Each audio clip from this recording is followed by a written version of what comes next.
someone could have the skills, be a mid-range driver, or he could actually be a quick driver, but he's sitting in the midfield due to budget reasons. Might not have the money of the person that's championship winning with a bit of skills. He's got the skills, but he might not have the budget there to go buy a new chassis every year, buy new engines every time. He's running on old parts. He's scraping by doing it on a budget, but he's still getting mid to podium positions.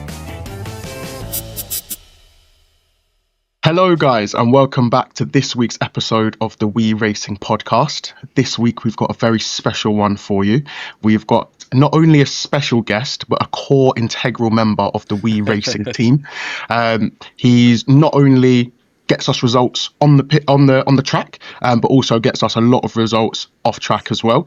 A big round of applause for Clay. Ooh, team MVP as well as of last season. There we go. I've got that up on my shelves upstairs with the other trophies. So obviously, Matt, Clay's been a major team of part of the team of We Racing for quite a while. I mean, how did that relationship start? Just explain it to us. Well, it was very funny actually, because we went to 24-hour race in 2024 for the first time. Me and Eamon and Phil and Ben, it was, let's say, the first members of the We Racing. And we were looking for someone who will be able to take some managerial role and also to be a driver. And we always had in mind Clay straight away. Actually, we've met on the track at Team Sports Warrington a couple of times. Few times he kicked my ass, I kicked his ass sometimes, but yeah, it was fun. So it happened since then, and since Clay joined, is irreplaceable. What are some of the key things that We Racing couldn't do without Clay? Almost everything in the background, to be fair. All registrations, all sign-ups, making sure all the drivers are registered. Even we are at races like British 24 Hours. Clay is always making sure that we are up to date with regulations, all announcements. He's going to all meetings, so he's basically doing everything that I can't do as well. Busy guy. And Clay, how long have you been with the team now? So I joined just after it started, about a month or two after Matt and Eamon started it up. It was after the first British 24-hour race that we all did together under another team, where Matt and Eamon approached me during it, asked me to join the team. We had a nice conversation, had a meal, and then went from there and took on the role. Just try to help out where I can and do what we need to do. Did they pay for the meal? Do you know what? I can't remember. Diplomatic. That's it. Don't throw the boss under the bus. That's it. Perfect. I wasn't even there. It was just Ben and Eamon. Yes, it was. It was just Ben and Eamon. So you've obviously got quite a bit of karting experience. I mean, just briefly explain your sort of journey in karting. So my first ever time winning go-kart was actually in Turkey in 2011. We were out there with my dad. We found a local go-karting track, decided just to jump in, have a bit of fun, fell in love with it from there. And then when I could, occasionally I got in go-karts, but I didn't really do much over my teenage years. And then as I started to get older, I started to get back into it with Harley. Our first session was down at Team Sport Liverpool when it was petrol. Then we found a go-kart track near me called Apex Kart, which we really, really enjoyed. And then we started to go to Warrington more and more. And then we started to venture outdoors, which has led us to where we are now. What do you think what do you think you bring best to the team? What's your most valuable asset to the team? To be honest, I wouldn't really. I just do what I've got to do. Try and help everybody out, like treat everybody how I want to be treated. But to me, it's more of just like a family, friends thing. We all have a good laugh, but I do try and take it into the seriousness side and the business side of it as well. From your perspective, obviously 2026, I mean, from our perspective, for We Racing, 2026 is expected to be a massive year. But for yourself, sort of personally, in and around the racing world, have you got any sort of goals or aims for yourself? I would like to try and score a couple of podiums hopefully in 1 or 2 endurance races this year, even maybe jump on some individual stuff where I can. But it's mainly just about sitting in the sidelines like I normally do, helping Matt manage the teams, and really just jump in the go-kart when I can. Excellent. And I'm sure that Matt loves having you as part of the team. Matt, I mean, in regards to the team, Craig's mentioned it being like a family. I mean, I presume for those who know We Race, and we know it's about inclusivity, but I mean, what was it that sort of drove that initially? About the team in general, or Clay? Yeah, just in terms of that ethos of family and inclusivity and just creating that vibe that we have around the team.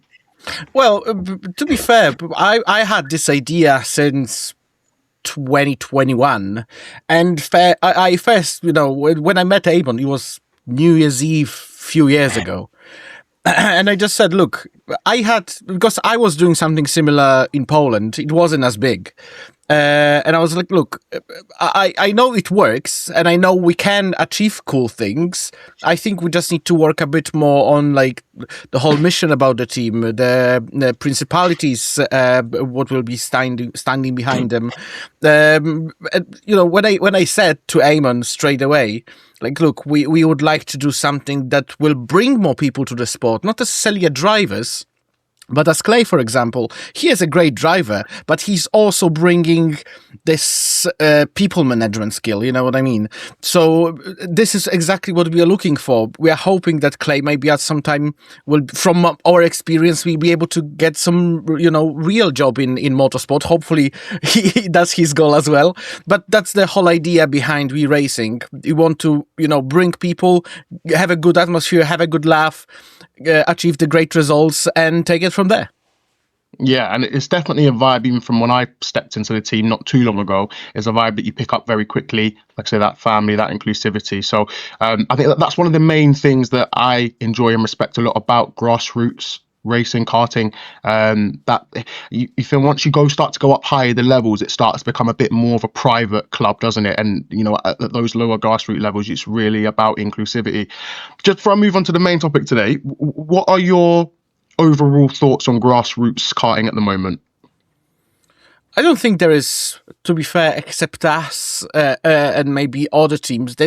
I can't see really other teams or people who are doing on a commercial scale as we do. There are obviously other teams because we're competing with them at Three Sisters or any other tracks, but they're just group of people that just want to race together. We want to add additional part into it.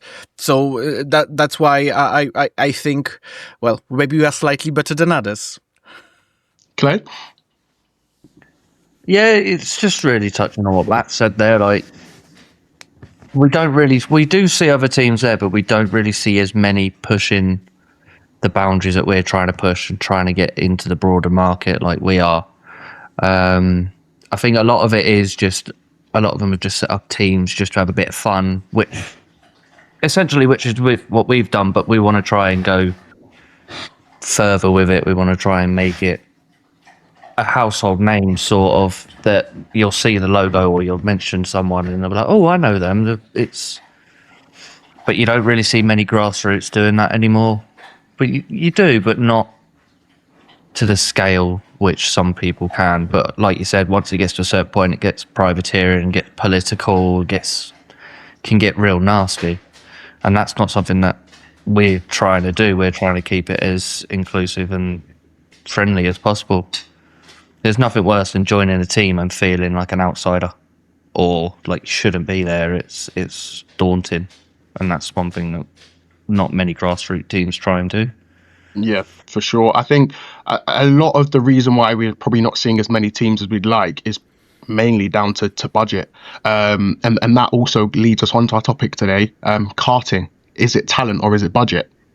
You two both have immense experience in the sort of grassroots karting world. And I was thinking the other day about the drivers we see on the grid in F1 and obviously the cost it takes to get to that stage. But even the costs at grassroots level, I don't think some people quite understand how expensive it is and how hard it is to get on the grid. I mean, Clay, tell me, I mean, you've got some experience. What is that kind of like, trying to get on a grid at that level?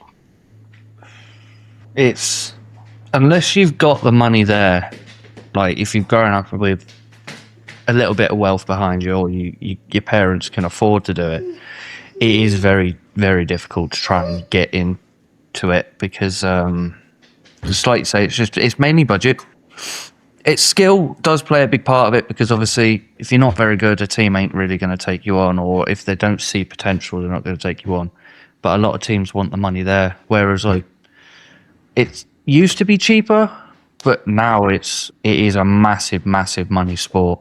Like you see some of the stuff in paddocks these days, and you're like, is this a karting team or is this a full-on like GT3 team or an F1 team? It's just, some of it is ridiculous, but they don't get there with paying nothing, do they? Yeah, the good example. Sorry, Jason. The good example would be even the entries fee.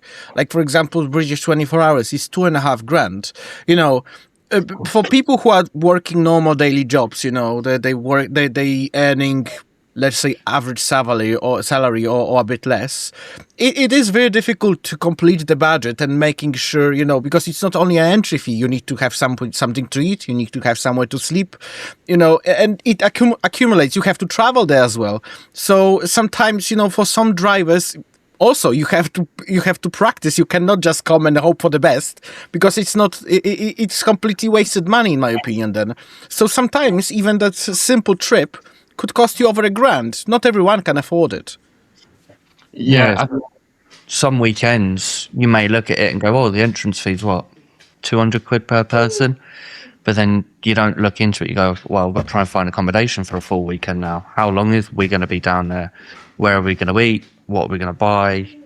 And it's like, oh, maybe I don't have this bit of equipment. I need to go out and buy that. That is an extra cost. Your fuel, whatever. Yeah, I think, like you said, it's about the accumulation. Like I say, even if the entry fee doesn't seem too high, by the time you add on all the extra bits and bobs, you know, it is a lot. If we're now looking at young karters that are looking to go pro now, you know, you're there, you turn up to a track with your dad every weekend, you know, he's your mechanic, he's your driver, he's your everything, and you know, you've got maybe one chassis for the year that you've got to get through and X amount of tyres. When we're talking about people in those kind of circumstances and they're looking to, you know, potentially gain sponsors and gain attraction to move up the ranks, how much do you think money versus talent matters? I mean, the actual question I wanted to ask is, to some extent, regardless if you've got money or not, you need to have a certain level of talent. Do you think the grids that are out there at that level would look remotely similar or the same if everyone had an unlimited budget? Or do you think that the talent, there's definitely a lot more talented people than the people that are out there? Go on, Clay. I would definitely say money is a big key of it, but talent is a big part of it. If you can't put in decent lap times or decent performances, it ain't really going to work out for you. Even though some weekends you might be having a bad weekend, you might be suffering from a previous injury where you're still recovering. But if it's week in, week out where you're not performing, like, for example, big teams in Formula 1, GT3, whatever else, if you're not performing, they'll drop you. They'll try and help you so far.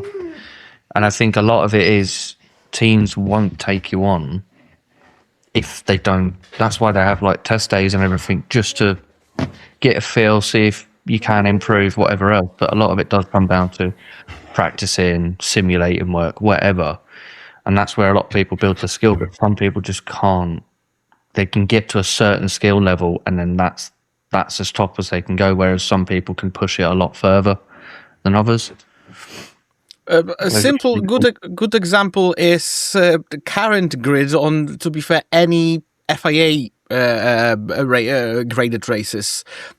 From Formula 4, local Formula 4, until Formula 2, you can just buy a seat. You can be, you know, not terrible, but you can be bad. You will not be scoring points, but because you have money, you still can progress. That's a bit sad, and I understand why people are doing it, because obviously teams are working more as big corporations. They have to secure the income for the team, and this is what those drivers are doing. They are paying for the seat, so that's why teams are earning money, and that's how they're able to gain sponsors, investors, to create a greater value of the company itself. So I understand why it's happening. It's just a bit sad that the talent is not as important that it used to, because let's say 20 years ago, if you were really good, the Formula One team know about your existence when you were karting. At the moment, you have maybe 5 people in Europe who's doing it. Yeah, I think the money spent from the teams and the money having to recoup that as a profit, I think definitely always plays a big part. And like I say, we see it in F1 with certain teams signing certain drivers based on sponsorships, as opposed to anything else. In regards to, again, just coming back down to grassroots, if you were to have two different drivers, one with a lower budget, but let's say they've got a much higher talent range, someone with a slightly lower talent range, but with a higher budget. Because again, when you're looking at that level, you're looking at tyres for the season, any crash damage that you've got to cover for, or like I say, the test sessions, all of these extra bits and bobs. If I am a really good driver, am I still going to show against this type of driver, or do I not really have any chance? You will struggle. You will definitely struggle. Well, if I would be a team principal, let's say, of a good, prospering karting team, it will sound very harsh, but I would decide to go with the guy with the money. Simply because there's no really incentive for me to have a driver who is really good, but he's not able to deliver the money to finish the season, or I have to cover the cost of damages or anything like that. The racing teams are the companies. They need to earn money. They need to make money. And if they don't, they lose interest in you. So I know that sounds very harsh, but that's a reality at the moment, unfortunately. Yeah, it has become very much a money-orientated sport. Do you guys not believe, or do the teams not believe in investment anymore? So, you see a young talent, okay, might not come with the biggest financial backing, but you can see the raw talent and raw pace in this driver. Do you think teams are going away because of the financials from taking good talent on and missing out on good talent? Absolutely, but why they would take a good talent just to sponsor his career? This is not how it works. If they are really good talent, then they should be approaching sponsors and coming with the sponsors to the team, not all the way around. Yeah, and you can see why it's such a cutthroat sport to be in. Going when it's as simple as, do you have the money or do you have the sponsors or not? Being good enough isn't good enough, which is quite unfortunate. In regards to us as a team, we are, like I say, we don't see many other teams that are like us that are around. We've obviously put quite a bit of funding into, the things we do as a team, the team kits, turning up on race days, looking the same, in terms of the branding, just building that brand around us. How important do you think that is, aside from the racing or alongside the racing, to ensure that you do invest properly into your team, essentially? It's simple exposure, if... people are not only recognizing you by your social media. They might know you from the social media, but when we're showing up with those white, blue, and red racing suits, the people know straight away who we are, and that's the important bit, because we not only want to build a brand, but we want to build the integrity around the team. We want people to see us as those guys from We Racing, maybe we would race with them sometime, maybe against them, and we will see if we'll be better or worse than them. So we want people to talk about us. Would be better if they would be talking good things about us all the time, but we know that it's not happening. But that's also giving us some steam, to do even more, to do better, to not necessarily only on the track, but deliver better content, create better videos or better podcasts. It's like being on track as well, easily spottable exposure. Whereas a lot of the time now, you're looking around on track. Especially with the first 24-hour race we done, we were struggling to see where each other was on the track. Like, who was on. We knew who was on track, but it was like, oh, where are they? Where are they? Whereas now it's a lot more easier. Yes, we've got the Bigfoot all designed and whatever else, but if that wasn't there, you'd still be able to spot who we were just off of the suit alone. Like last year, we did notice there was a couple of teams that had similar designs, but we could still tell them apart very, very easily. Yeah. Yeah, I think it's a good representation of what we stand for as well. It's that inclusivity, and we're a team. We united to turn up in the same. It's a bit like the same effects they try and get with a school uniform, isn't it? Everyone's kind of the same and included, and no one sort of comes above the other. Yeah, but we don't enforce it. It's not like buy it or you're not in the team. It's totally. But it's cool, so everybody wants it. Wants it anyway. Yeah, literally. Again, with you guys obviously doing your bit on the track, but also a lot of it off the track, I wanted to ask for people that were watching potential coming up karters, drivers, maybe even a bit more experienced, but might having this issue. Where do you think the majority of drivers are going wrong when it comes to finding sponsorships? They want too much straight away and they're not putting enough effort. People are thinking that looking for the sponsorship is putting the information on your Instagram, looking for the partners for this season and hoping that someone will reach out to them. That will not happen, and that's the fact. If you want to find sponsors, you basically need to pick up your phone, go to your email outbox, and basically not spamming people, because that's never nice. But finding people who may be interested. Start with your local companies. Maybe your parents or your friends have companies, or they know companies who may be interested. Starting the most important is to find the first brand who would like to work with you. Don't start with the money first. Start with some barter exchange. When they will do something for you, and as a thank you, you will create some social media campaign for them, or start their social media posts or reels. So the most important is to find the partners, companies, or people who will stand behind you, like we did first.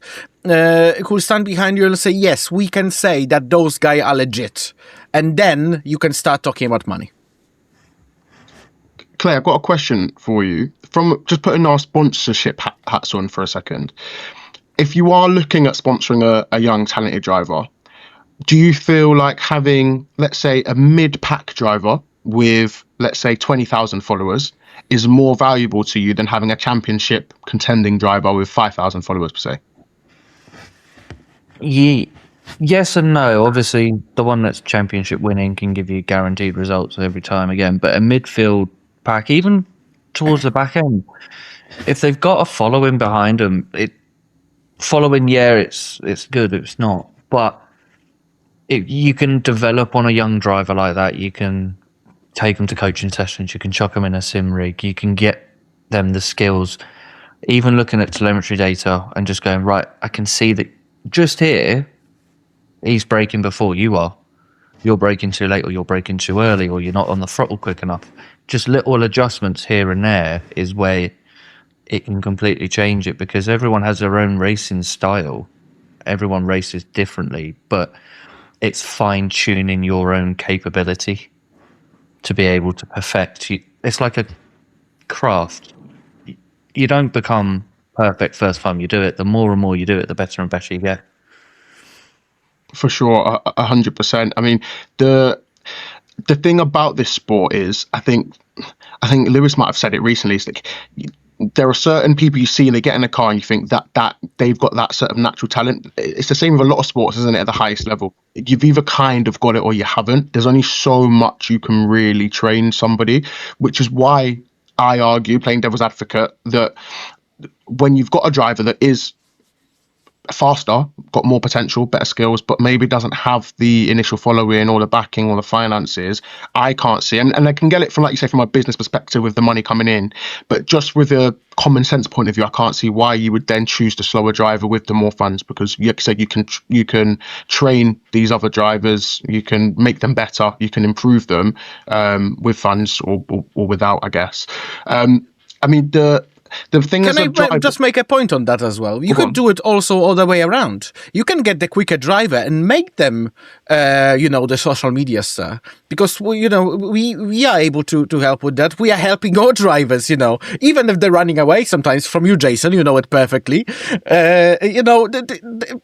Some people are becoming, maybe star is a big word, but they know who they are. People, I mean the fans, people, the whole community, they know who people are, and that's fun when I'm posting, for example, about Harley's last week, about his championship race on Sunday, and people are just on the comments. Good job, Harley. Have fun.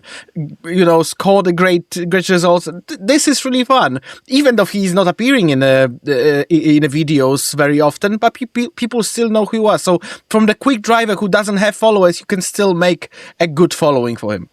It's like, even so, like you say, someone could have the skills, be a mid-range driver, or he could actually be a quick driver, but he's sitting in the midfield due to budget reasons. Might not have the money of the person that's championship winning with a bit of skills. He's got the skills, but he might not have the budget there to go buy a new chassis every year, buy new engines every time. He's running on old parts. He's scraping by doing it on a budget, but he's still getting mid to podium positions. It all, like we have said, it's a massive budget game this now. So basically, it depends. Yeah, It's not the draw. You can be, say, for example, like Max Verstappen, who is naturally talented in many parts of the motorsports, which we have seen. He's very controversial with his driving styles, whatever else, but he is one of the best drivers out there at the moment. Is it that's why you're wearing Red Bull t-shirt today? Max will always be one of the best drivers, but it's one of them. It's like, not naming any names in Formula One, but we all know who he is, who has a certain seat, who shouldn't be there. I can call him. It's Lance Stroll. If we won't say it, Matt will say it. That's fine. Well, let Matt do that one. Yeah. I mean, Matt, your last point feeds really nicely onto my next point, in the sense of, you said, drivers going out there, like you mentioned, our drivers doing the media, obviously growing their kind of awareness, and I guess technically brand awareness as well to people in other brands.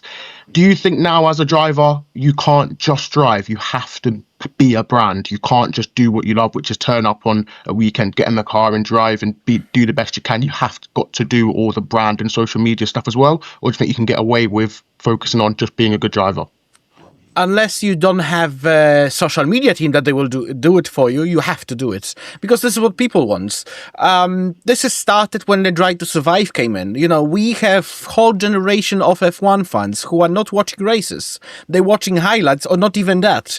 They are just waiting for the dramas, for behind the scenes, for the content that is directly made by the drivers or for the drivers. So if you're not doing it, you're not seen. And if you're not seen, you're not get the sponsors. If you don't get the sponsors, you're not driving. It's main thing. Like, a lot of it does come down to, if you want the sponsorship, you got to do the brand deals. So you sort of have to sell yourself to be a brand in order to get the money. It's like you say, it's devil advocates type stuff. It's quite hard. It's quite hard, isn't it? Because like I said before, once upon a time it was good enough just to be a good driver, and it's like there's a lot of people out there that probably are fantastic drivers, but social media isn't for everyone. Figuring out the algorithm, as we know, isn't the easiest thing to do. So it definitely puts drivers, but I think more so teams, at detriment, because you are missing out on good talent. But again, I guess if you look at it from the other side, they've probably got a massive pool of drivers that they look at, those kind of teams, and can pick from. So from them, they probably don't know the difference.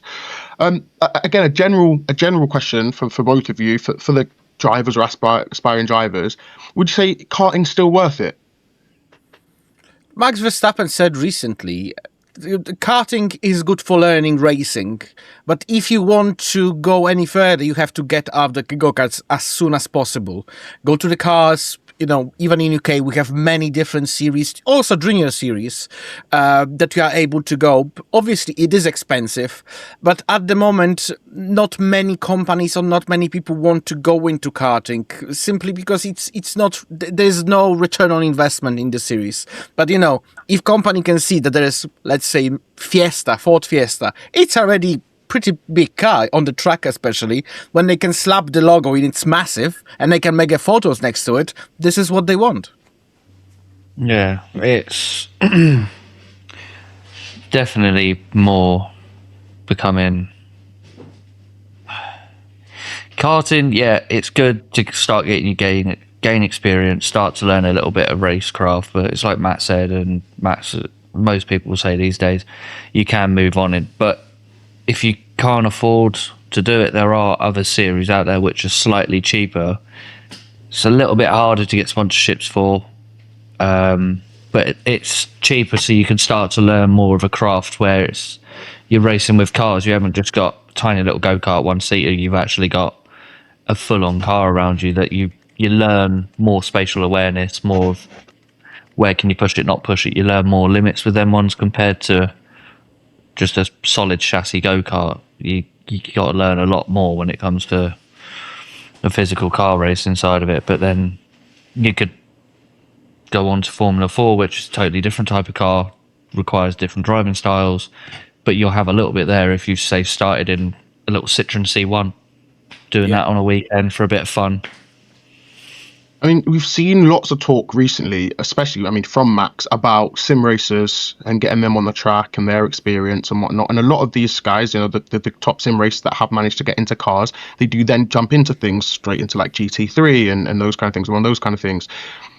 Would you say that sim racing is potentially looking to or going to overtake karting in a form of an entry point to motorsport? I think that's definitely possible. Go on, Clay.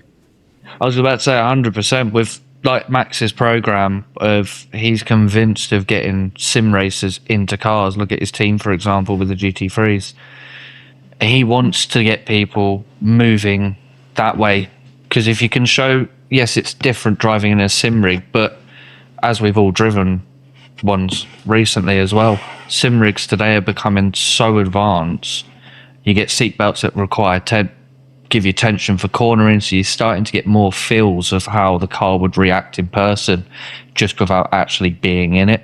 And it's inexpensive, let's say, compared to doing the real thing. You can buy a sim rig set up for a few £1,000, whereas a few £1,000 will just buy you the car, no spare parts, nothing else. So it's a good way of finding talent and then honing their skills into the real world and not just on a simulator.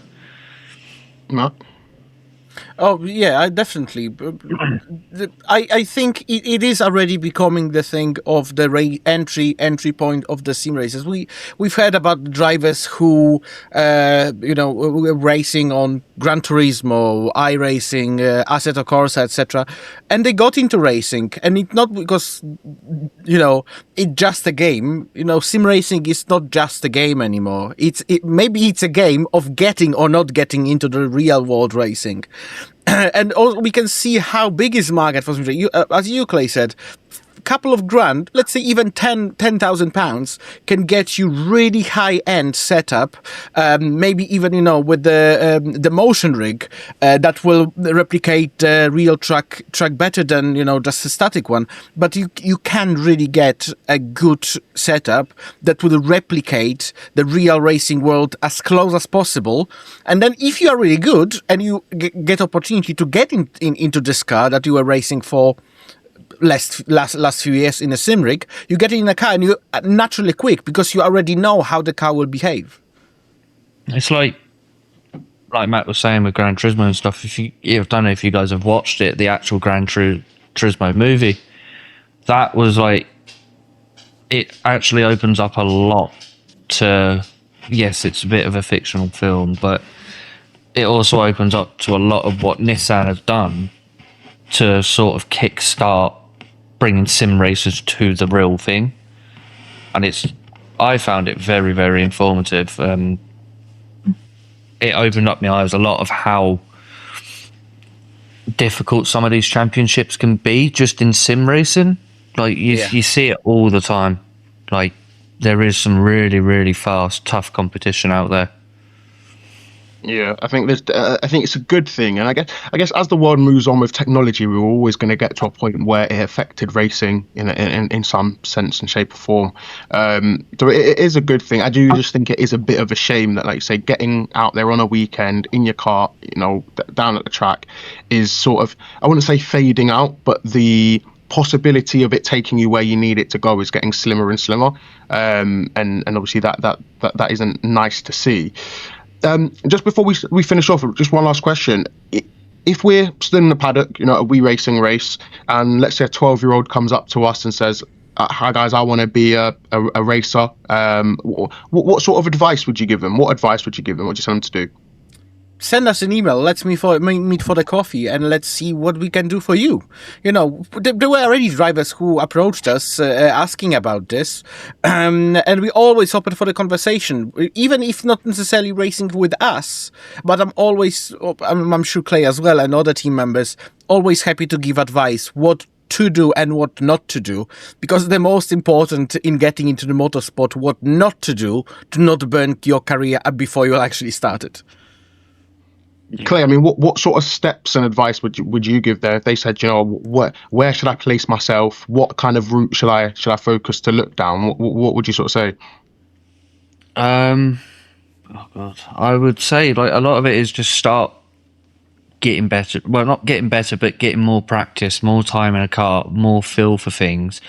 Don't let the adrenaline and anger take over you, because there's been times where I've been on track and I've been bumped, I've been taken out, and the first thing I want to do is get straight back out, find that guy and just take him out. But you've got to sit back and go, that's not the driver I am, that's not the driver I want to be known as, because we've seen it many a times at Three Sisters where there is a certain couple of people or a team that are not particularly clean. They will just force you out or purposely take you out to gain the position.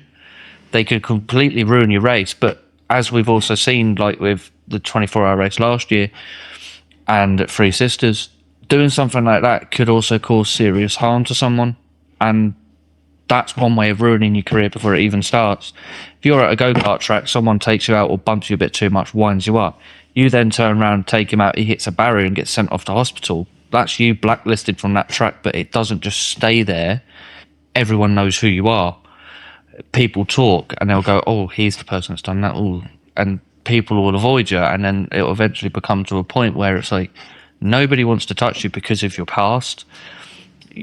Yes, there will be times where you're going to be bumping, you're going to be rubbing, but not purposely going out and trying to take someone out to gain an advantage plays a massive favour in your behalf, because everyone looks at you, right, he's respectable, he's clean, right, he's bumped me there. But if it was an accident and you apologise to him, which we've all done, we've all had mistakes where they've braked and we've not reacted to it and gone, oh, hit them, but you always go up and apologise or you check they're all right. The main thing is try and keep it clean, try and hone your skills in a little bit better. Practice makes perfect, like with anything. And if you can, try and speak with other people. If you're struggling, the karting community is probably one of the most helpful communities that I've come across in recent times as well. Like, everyone's willing to help you. If there's someone quicker than you, go and speak to them. They're more than happy to turn around and go, I'll do this here, but it might not work for you, but you can give it a go. It's like, you might be a little bit on the heavier side to someone else, where for them, they're trying a lot harder to keep the kart more stable. Whereas with you, you can shift your weight a bit more and you're a little bit more. It's just talking to everyone and anyone, and they will help you out. It's like with us, anyone can come and speak to us. We give them any advice. We're not secretive. We'll go, oh no, don't talk to us. We're not going to tell you nothing. It's, if you want to ask us how we're taking that corner in that sort of manner, we'll tell you. It's like, we're trying this, but each one of us have a different way of taking that corner, and then you can sort of see which one works best for you. Yeah, Also, for sure. coming back to this, what you mentioned, Clay, about taking each other out. How much more fun is to race, hard race, but with the track limits, but still respectable. You're fighting 2 or 3 laps side by side, one before another. How much Oh, more fun is that than just simply sending it Yeah. out and It is so much fun, especially when you're having you're at equal capabilities, equals pace, whatever else. It is so much fun. Switching places every lap. They do a nice move on you. You get a switch back on them on the next corner. It's just nice. You're pushing each other to the limit to where it's borderline.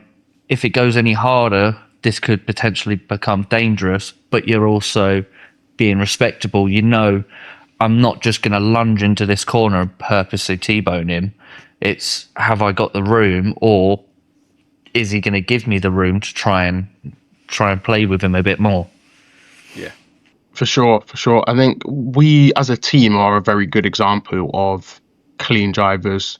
Like I say, sometimes we make mistakes. You might bump someone or hit someone. You just go and apologise. We've definitely had our fair share of terrible driving towards us, and I don't think it would be fair to end the episode without talking about an event that occurred over the weekend, which was the Winter Series at Three Sisters, which our Wii Racing champion Harley managed to get a podium on overall.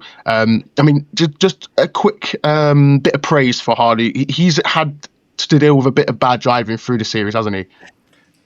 Yeah, he got the podium on the first race. That was really good. But the second race, it just there was a lot of things that didn't work out for him. So he was a bit down. So seeing him that he was able to fight through, even after if the race will finish as the qualifying finished, he wouldn't be on the podium. But because he was fighting, he had some hiccups on this race as well. He wasn't impeccable. Exactly. The He moves wasn't he would letting make it go at any single second. To be fair, I was in the radio with him. I never seen him that focused. Maybe it was once or twice.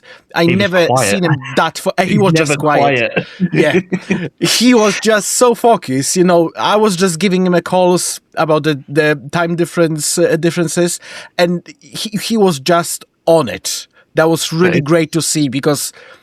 I don't know. Maybe the one mistake was made, and on the first 5 minutes, and he started. What was it? Fourth or fifth? He had a mistake at the start that pushed him down to 10th. Yeah, and within a couple of laps, he was back up to 6th, and he was just fighting all the way to the end. But it's like watching him on Sunday from when we first went karting together 3-4 years ago now, and we went to Team Sport. And I absolutely whooped his ass. But to where he is now, watching him grow over the last couple of years, especially in the last 2.5 years, where we've karted a lot more, he has progressed so far, and his driving style has become very clean and respectable. But he's also, if he does have an accident or he does spin out whatever else, it really winds him up and you know about it. But if you can calm him down or he gets his head back in the game, he can and he will not give up until the very end. Like Sunday was a prime example. I haven't seen driving like that from him for a few races where he's had a bit of a letdown or something's gone wrong with the car or stuff out of his control, which has just really disheartened him. But it's like, the other day, a couple of things happened that was out of his control, but he didn't let it affect him this time. He really, really flipped it upside down, was like, this is not going to affect me. I'm going to have it. And he scored a really good position. He was fighting the top third, fourth, and fifth were fighting until the final lap. And it wasn't until the line where he got passed on the line where he lost the position, and it was 0.008 of a second between him and the position in front.